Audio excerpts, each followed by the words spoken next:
Hello children's, तो मैं आज आपको नवीं कक्षा का पहले पाठ के बारे में मैं आपको बताना चाहता हूं। तो नवीं कक्षा का पहला पाठ ये है कि जिस देश में गंगा बहती है। पाठ का नाम क्या है बच्चों? जिस देश में गंगा बहती है। जिस देश में गंगा बहती है। तो यह कैसा पाठ है? यह एक गीत का पाठ है। कैसा पाठ है बच्चों? गीत का पाठ। यह एक सॉन्ग, यह एक गीत है। उसी गीत को नवीं कक्षा में पहले पाठ के रूप में दिया गया। पहले पाठ के रूप में दिया गया। तो पाठ का नाम है जिस देश में गंगा बहती है। और कैसा पाठ है बच्चों? यह एक गीत का पाठ है। कैसा पाठ है? गीत का पाठ है। तो इस पाठ के गीतकार कौन है, यानी कवि? इस पाठ के कवि शैलेंद्र कुमार। इस पाठ के कवि कौन है बच्चों? शैलेंद्र कुमार। तो शैलेंद्र कुमार एक ऐसे कवि हैं कि फिल्मी गीतों की कई प्रमुख यानी गीतों की रचना की है। यानी फिल्मी गीतों की कई रचनाएं की है। इन्हीं में से एक प्रमुख गीत है जिस देश में गंगा बहती है। प्रमुख गीत है जिस देश में गंगा बहती है। इस पाठ के, इस गीत के गीतकार या कवि है शैलेंद्र कुमार। तो शैलेंद्र कुमार का जन्म कब हुआ? शैलेंद्र कुमार का जन्म 1923 में हुआ। 1923 में। और तो 1923 में कब हुआ? 30/8/1923। 30/8/1923 में इनका जन्म हुआ। और इनका निधन 14/1966 में। इनका जन्म 30 यानी 8वें महीने में 1923 को इनका जन्म हुआ। और इनका निधन यह जन्म है और यह निधन। तो देखिए इनका निधन 14 तारीख में यानी 12वें महीने में 1966 में इनका निधन हुआ। और इनकी विशेषता यह है कि फिल्मी गीतों की रचना के लिए यानी फिल्मी इंडस्ट्री में 3 बार फिल्म फेयर अवार्ड से सम्मानित किए गए हैं। कितने बार फिल्म फेयर अवार्ड से सम्मानित किए हैं? 3 बार। 3 बार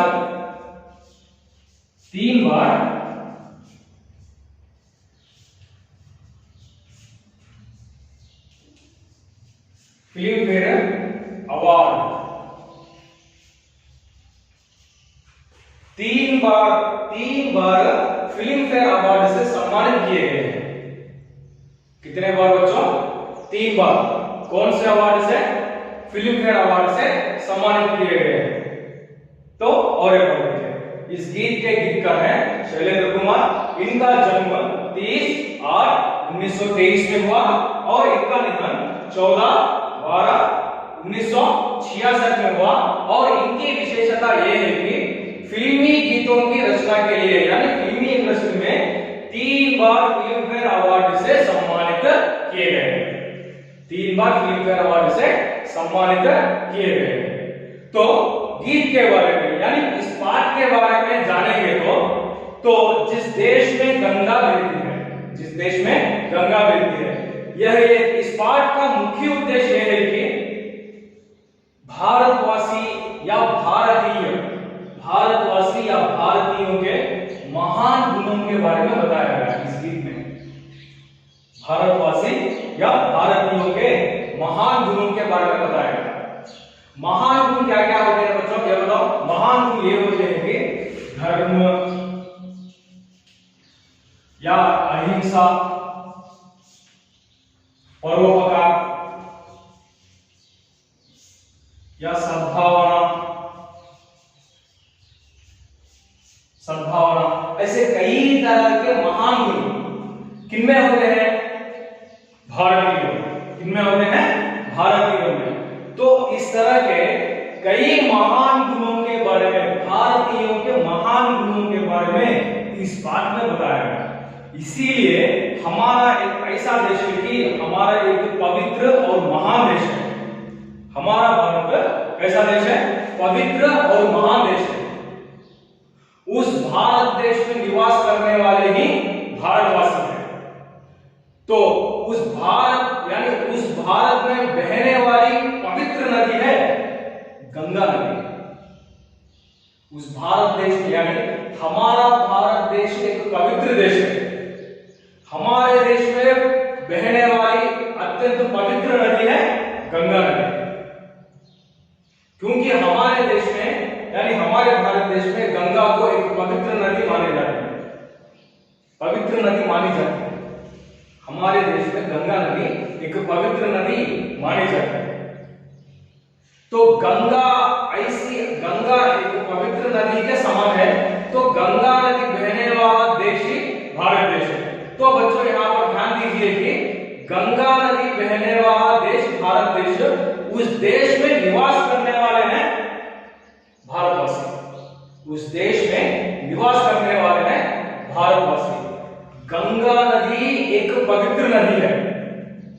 तो गंगा नदी कहां बहती है? भारत में बहती है। तो गंगा नदी एक पवित्र नदी के समान है और वह बहने वाला देश है भारत, और उस देश में रहने वाले हैं भारतवासी। तो भारतवासी कितने पवित्र होंगे? ऐसी नदी बहने वाला देश भारत देश है। तो ऐसे भारत देश में रहने वाले हैं भारतवासी, तो कितने महान होंगे, कितने पवित्र होंगे।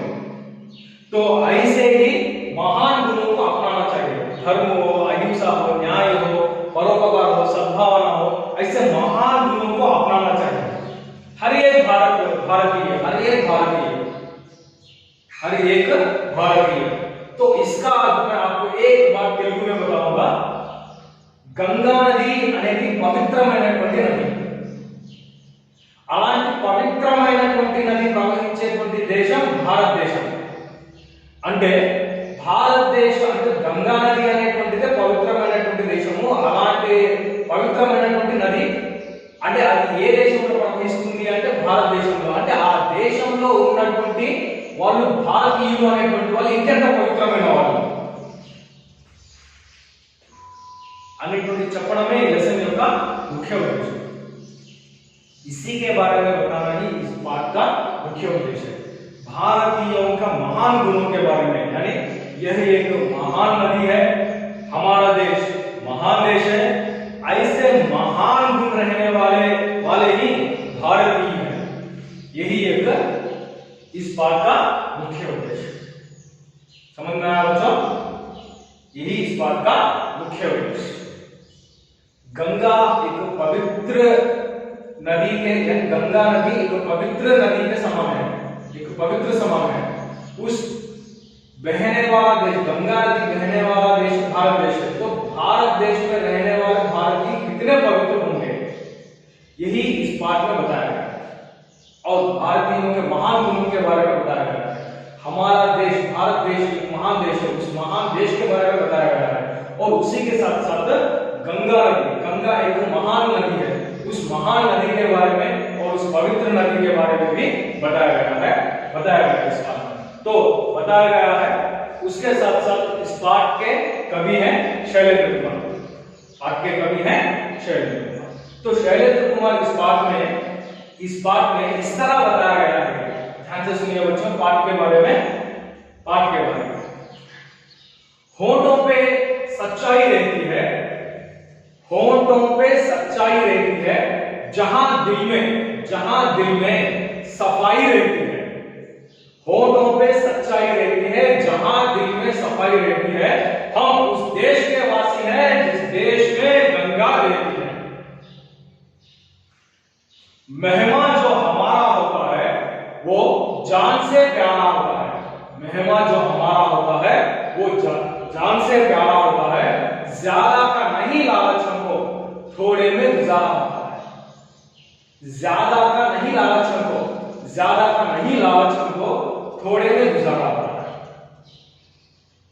इस यानी इन दो कविताओं में बताया गया है कि होंठों पे सच्चाई रहती है। होंठों पे क्या रहना बच्चों? सच्चाई रहना। होंठों पे सच्चाई रहती है जहां दिल में सफाई रहती है। जहां दिल में सफाई, जहां दिल में सफाई रहती है, जहां दिल में सफाई रहती है। हम होंठों पे सच्चाई रहती है जहां दिल में सफाई रहती है। हम उस देश के वासी हैं जिस देश में गंगा बहती है। तो इस कविता में यानी इन 4 पंक्तियों की कविता में शैलेंद्र कुमार ये बता रहे हैं कि हर भारतीयों के होठों में सच्चाई रहती है। हर भारतीय के होठों पर सच्चाई रहती है क्योंकि वे कभी झूठ नहीं बोलते। इसीलिए उनका दिल कैसा होता है? साफ होता है। उनका दिल कैसा होता है बच्चों? साफ होता है। तो भारतीयों के होठों में, हर भारतीय के होठों में क्या होती है? सच्चाई होती है। इसीलिए उनका दिल कैसा होता है? साफ होता है। तो हम उस देश के वासी हैं जिस देश में गंगा बहती है। हम उस देश के वासी हैं जिस देश में गंगा बहती है। हम उस देश के वासी, उस देश के वासी, उस देश के वासी। तो किस देश में गंगा बहती है? किस देश में गंगा बहती है? भारत देश में गंगा बहती है। तो यहां पर कभी यानी इनडायरेक्ट से तो क्या बता रहे हैं? हम उस देश के वासी जिस देश में गंगा नदी बहती है అంటే మేము ఆ దేశవాసులము ఎక్కడైతే గంగా నది ప్రవహిస్తుందో ఆ దేశానికి చెందిన వాళ్ళమే మేము. అంటే భారతదేశం అనేటువంటిది డైరెక్ట్ గా చెప్పట్లా. ఎలా చెప్తున్నారంటే ఇండైరెక్ట్ గా మేము ఆ దేశవాసులము ఏ దేశంలో అయితే गंगा नदी प्रवहिస్తుందో. तो बच्चों होठों पे हर भारतीयों के होठों पर सच्चाई रहती है। इसीलिए उनका दिल कैसा होता है? साफ होता है। हम उस देश के वासी हैं जिस देश में गंगा बहती है। मेहमान जो हमारा होता है, मेहमान, मेहमान, मेहमान शब्द का अर्थ होता है कि अतिथि। मेहमान जो हमारा होता है वो जान से प्यारा होता है। जान से प्यारा होना, जान से प्यारा होना, बहुत प्रिय होना।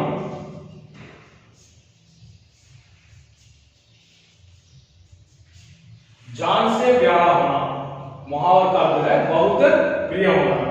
जो हमारा जो मेहमान, हमारा जो कुछ भी मेहमान हो, या वो अपना हो या गैर, अपना भी हो या गैर भी हो, मेहमान जो हमारा होता है, अतिथि हमारा होता है, वे हमारे लिए जान से भी प्यारा है। जान से भी प्यारा है, हमारे लिए बहुत प्रिय है, हमारे लिए बहुत प्रिय है। इसीलिए ज्यादा का नहीं लालच हमको, ज्यादा का नहीं लालच हमको।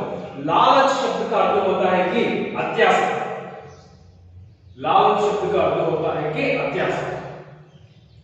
तो ज्यादा का नहीं लालच हमको, ज्यादा का नहीं लालच हमको थोड़े में गुजारा होता है, थोड़े में गुजारा होता है। मेहमान जो हमारा होता है, जो कुछ भी मेहमान हमारा होता है, वो अपना हो या पराया हो या गैर हो, वो हमारा होता है।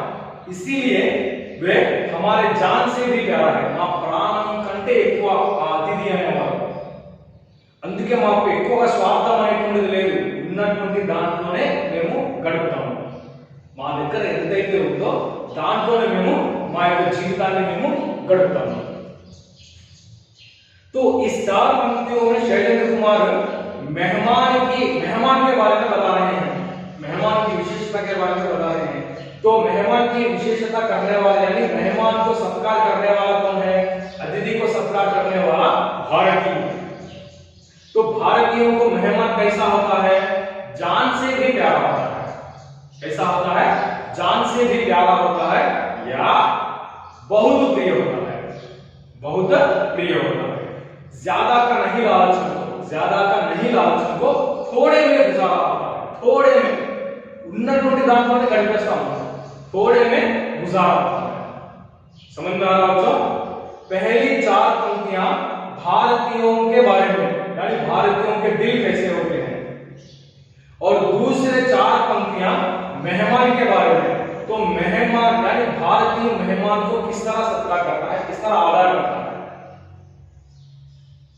समझ में आ रहा बच्चों? तो तीसरी पंक्ति यानी तीसरी कविता, बच्चों के लिए जो धरती माँ, बच्चों के लिए जो धरती माँ सदियों से सभी को सहती है। बच्चों के लिए धरती माँ, धरती, धरती शब्द का अर्थ आप जानते ही होंगे। धरती शब्द का अर्थ होता है कि भूमि या जमीन या भू। ओके, सो धरती शब्द का धरती माँ, बच्चों के लिए जो धरती माँ सदियों से सभी को सहती है, सदियों से सभी को सहती है। हम उस देश के वासी हैं जिस देश में गंगा बहती है। सदी शब्द का अर्थ होता है कि शताब्द, शताब्द। सदी शब्द का अर्थ होता है कि शताब्द यानी सेंचुरियस। तो देखिए, बच्चों के लिए जो धरती माँ, बच्चों के लिए जो धरती माँ, बच्चों के लिए, किसके लिए? बच्चों के लिए। कौन? धरती माँ। कब से सह रही है? सदियों से भी सहती आ रही है। सहना అంటే భరించడం, सहना అంటే భరించడం. అంటే పిల్లల కోసం మనకు భూమి అనేటువంటి, అంటే మన కోసం మనకు భూమి అనేటువంటిది, మనకు భూమి తల్లి అనేటువంటిది కొన్ని శతాబ్దాలుగా మనల్ని భరిస్తూనే ఉంది, మనల్ని మోస్తూనే ఉంది. हम उस देश का वासी हैं जिस देश में गंगा बहती है. అందుకే మేము ఏ దేశానికి చెందిన వాళ్ళం అంటే, ఏ దేశంలో అయితే గంగా నది ప్రవహిస్తుందో ఆ దేశానికి చెందిన వాళ్ళమే మేము. అంటే ఇక్కడ భూమి యొక్క గొప్పతనం గురించి, మన యొక్క భూమాత గొప్పతనం గురించి, మన యొక్క భరతమాత గొప్పతనం గురించి. అంటే భరతమాత అనేటువంటిది మనల్ని కొన్ని శతాబ్దాలుగా మనల్ని మోస్తూనే ఉంది. అలానే ఏ దేశానికి చెందిన వాళ్ళం అంటే మేము ఏ దేశంలో అయితే గంగా నది ప్రవహిస్తుందో. इसीलिए यहां पर किसके बारे में बताया गया बच्चों? धरती मां के बारे में बताया गया। बच्चों के लिए जो धरती मां सदियों से सभी को सहती है, हम उस देश के वासी हैं जिस देश में गंगा बहती, जिस देश में गंगा बहती। और चौथी पंक्ति, कुछ लोग जो ज्यादा जानते हैं, कुछ लोग जो ज्यादा जानते हैं इंसान को कम पहचानते हैं। कुछ लोग जो ज्यादा जानते हैं इंसान को कम पहचानते हैं। ये पूरब है, ये क्या है? ये पूरब है। पूरब वाले हर जान की कीमत जानते हैं, हर जान की कीमत जानते हैं। कुछ लोग जो ज्यादा जानते हैं, कुछ लोग वे कैसे लोग? वे कैसे लोग? अपने लिए सोचते हैं, खुद के बारे में सोचने वालों के बारे में, खुद के बारे में। कुछ लोग जो ज्यादा जानते हैं इंसान को कम पहचानते हैं, इंसान को कम पहचानते हैं। यानी खुद के बारे में सोचने वाले दूसरों को कम पहचानते हैं। ये पूरब है, ये पूरब है। पूरब वाले हर जान की कीमत जानते हैं। ये पूरब, this is east, that's why we called we are eastern peoples, we are eastern peoples, they are western peoples. गैरों को हम वेस्टर्न पीपल्स कहते हैं, अपने को हम ईस्टर्न पीपल्स कहते हैं। यानी अपने मानचित्र में,